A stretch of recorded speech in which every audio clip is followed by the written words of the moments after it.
creo que no es una situación agradable para nadie, sobre todo para los aficionados que han visto estos partidos que realmente teníamos ganados y hemos dejado escapar, y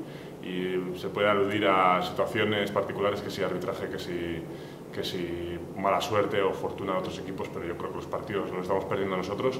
la responsabilidad es nuestra y hombre, pues en el seno del equipo sí que hay una cierta rabia con este sentimiento, ¿no?, de perder partidos que son nuestros. Entonces nosotros pues tenemos una responsabilidad importante y queremos ya pues demostrar a la afición y a nosotros mismos que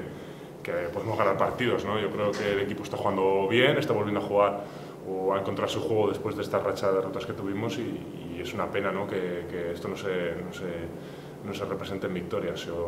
Tenemos un partido ahora pues complicado en Valencia, un desplazamiento difícil, un equipo que está muy en forma desde su mal inicio de temporada, y va a ser difícil ganar en Valencia, pero bueno, yo creo que estamos también,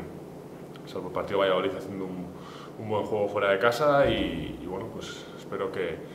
volvamos a encontrarnos con la victoria, que ya creo que desde diciembre no ganamos fuera, y sería pues muy importante, un partido que nos daría una tranquilidad y también una seguridad para los siguientes partidos.